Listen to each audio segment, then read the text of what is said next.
Yo dudes, so what we're going to be doing today is we're going to be connecting WHMCS to sendinblue and auto-populating your mailing list with your WHMCS clients.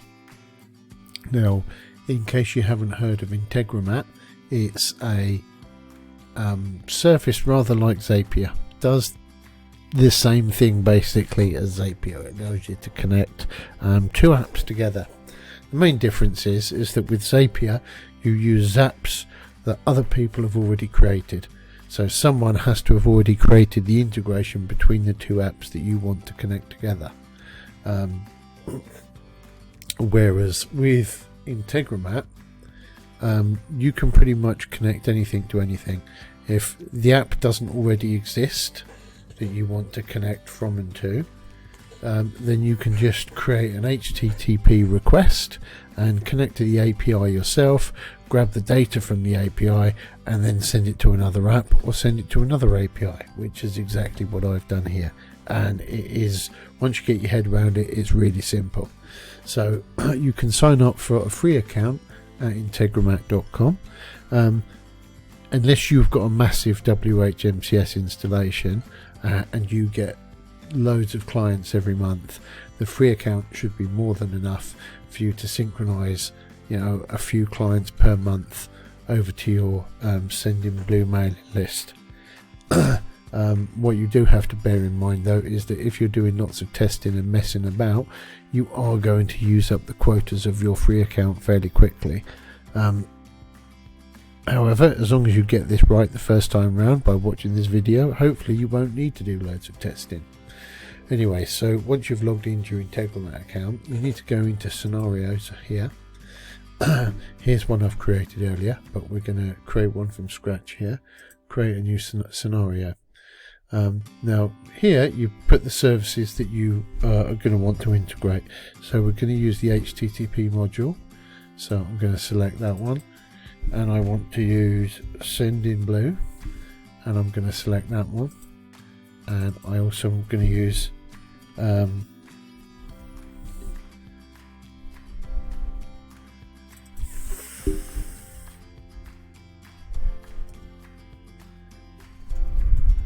it's flow control.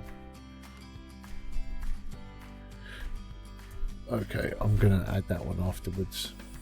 So now I'm going to continue. Okay, now we're going to use the HTTP module that I've just added into the list, and we're going to make a simple request. Okay, so now what we're going to do here is we are going to put in the URL for your API. I'm just going to copy from my other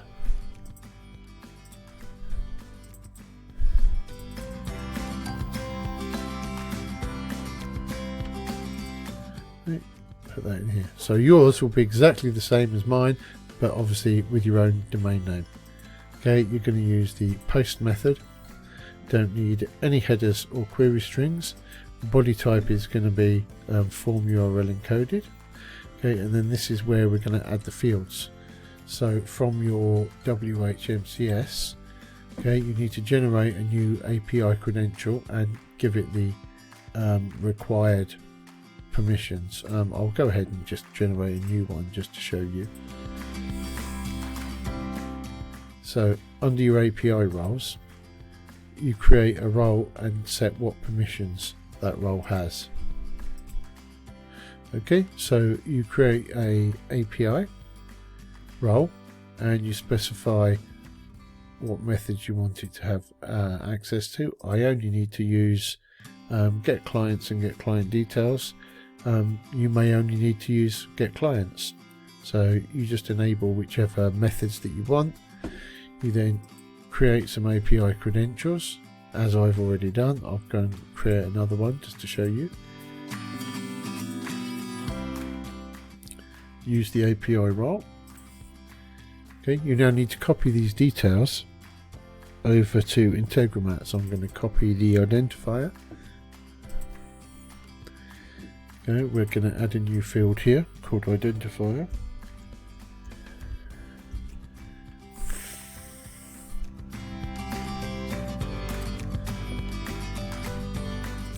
And we're also going to copy the secret.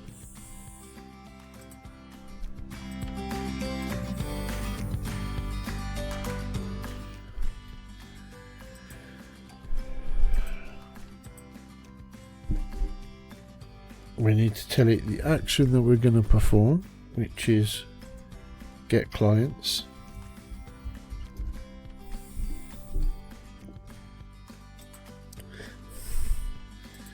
And we need to tell it the limit num. This limits the number of records that you're going to pull from the database. Now the default is 25. Obviously that's no good because you need to get all of your clients in order to do this synchronization. Now annoyingly, the WHMCS API does not allow you to specify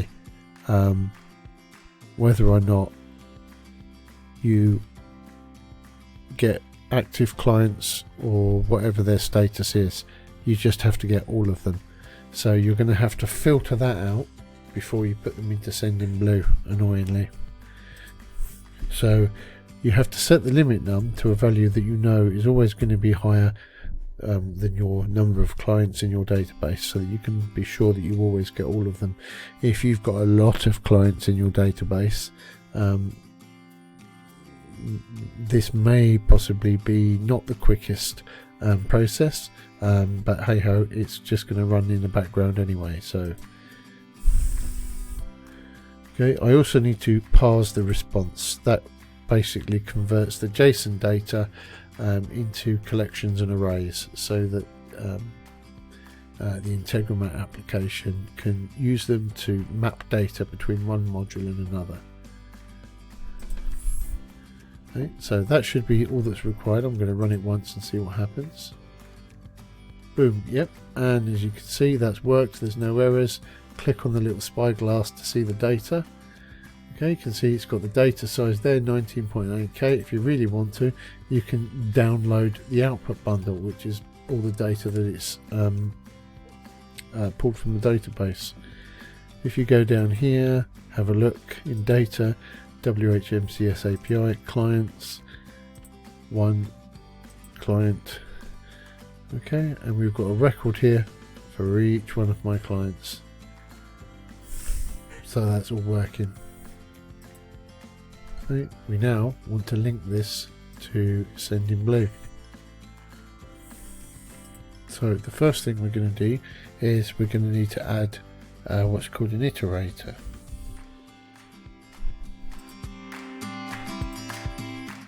This allows you to loop over the data that we've just got from the first HTTP call.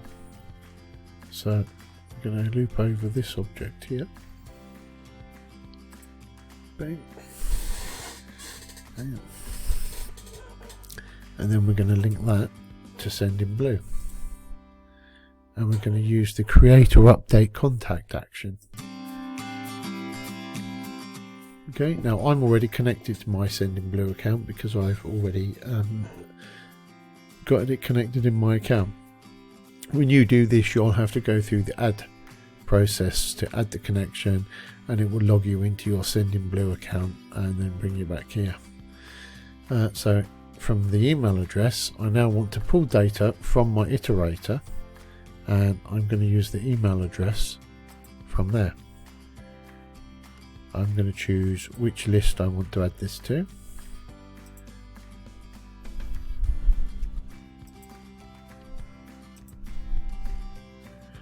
Okay, now that you can see here, these are the names of the lists I have set up in my Get Sendinblue account, and the little number there is how many contacts there currently are on that list. I only have one in there at the moment, as I've cleared my list out for the purpose of this video, just so that I can show you it getting populated.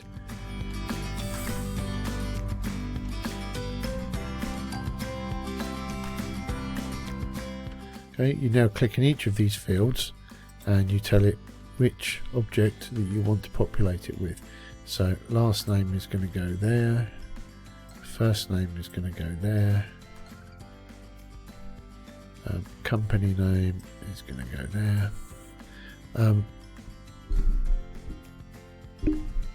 Now if you've got other fields that you want to populate, such as the country and the city and the county, you can't do that from the getClients method, because that only returns this data that you can see here.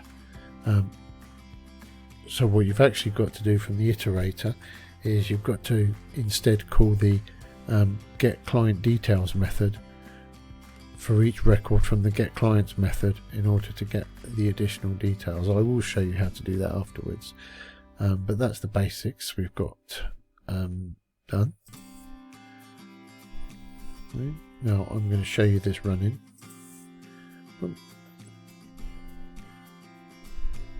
Now we've got an error.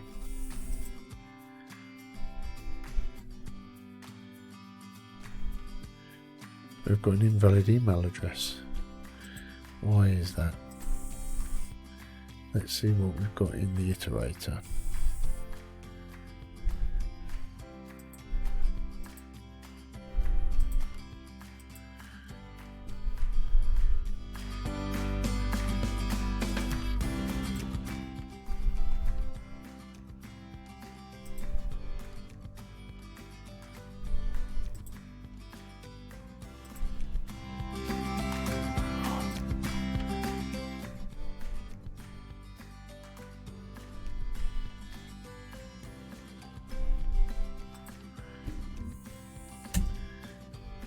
So I've actually got the wrong field.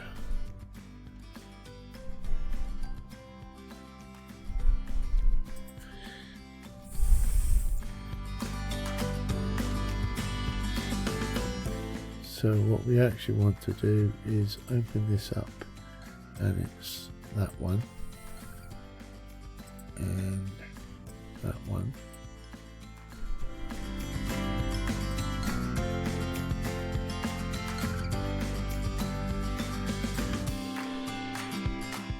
And that one. Oh, now what we also need to do is we also need to add a filter, because we only want active clients. So that's what this little spanner here does. Set up a filter. So the condition is going to be the status field, and I want to say is equal to active. So I don't want to get any clients who are not active. Give it a label. Let's give it another run.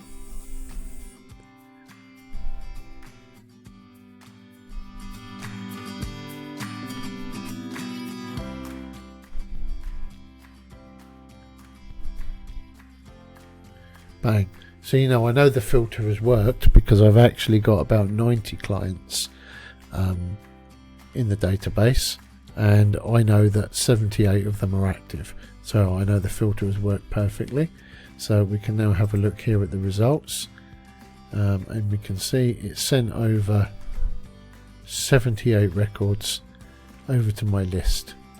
And if I go and have a look in my sendinblue account,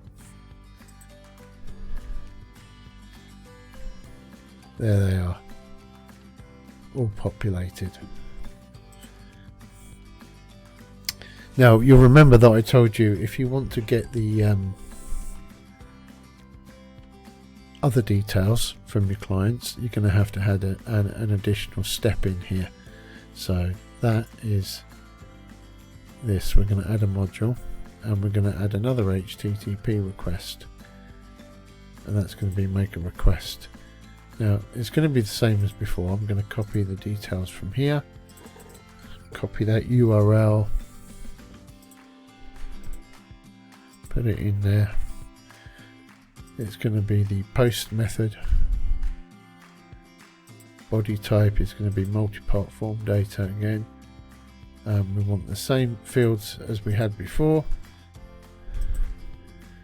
So we want the identifier.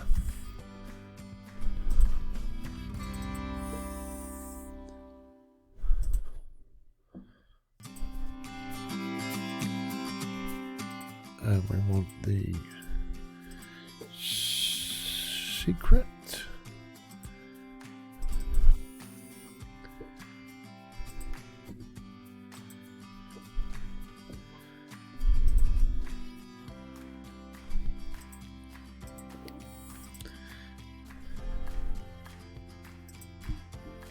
The action this time is going to be the get clients details. I'll just show you that quickly over in the API documentation. Get clients details here, and here's all the parameters.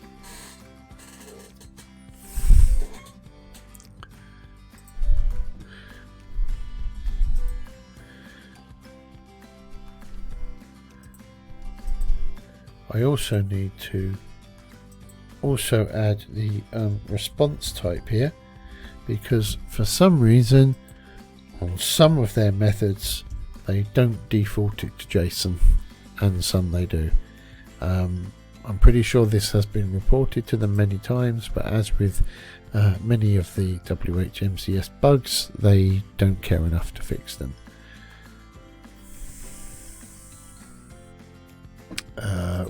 And we need to add the ID. So the ID is going to be the ID from the flow control. There. So that's the client ID, and we're going to get the full client details for that particular ID. And again, we want to parse the response.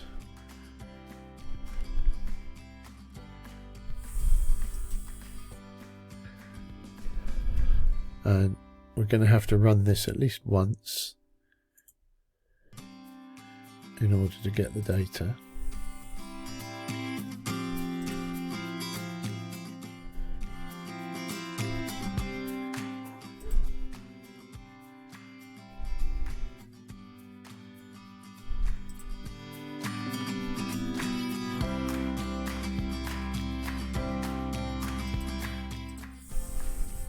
Okay, I put the wrong parameter name. It's actually meant to be client ID.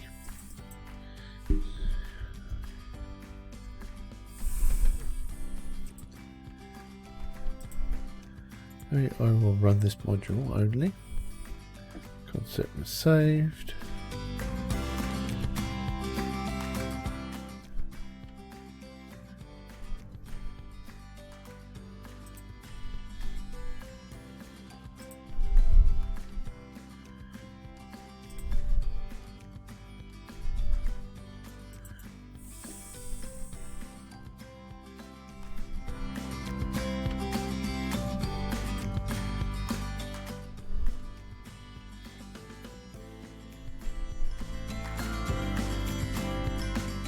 So I'm going to temporarily unlink these because I don't want it to try and send it.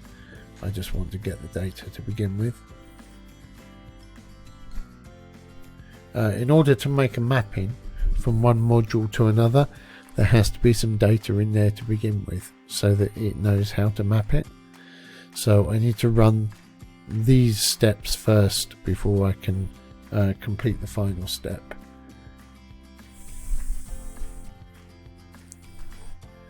So what this is doing is it's getting all the client records first, it's then iterating over them, it's then getting the client details for each one of the client records.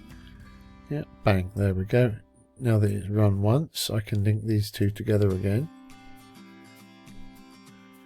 Okay, I will now be able to get these additional details that I need. I can populate these fields. Okay, what I need to do is I need to get rid of the iterator values because I'm not getting them from the iterator anymore. I'm now getting them from this HTTP request number 7, which is the one I've just added. So I'm now going to get the email from there, and I'm going to put in the first name and last name from there. First name, last name,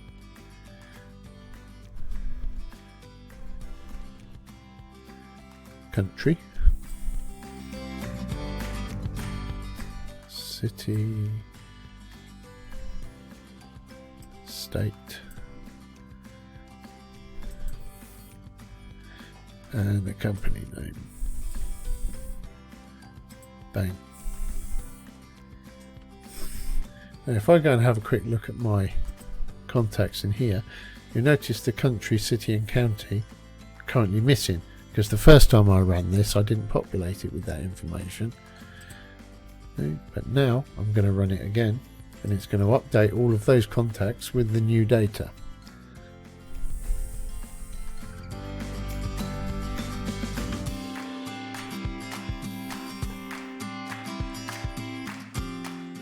As you can see, if your WHMCS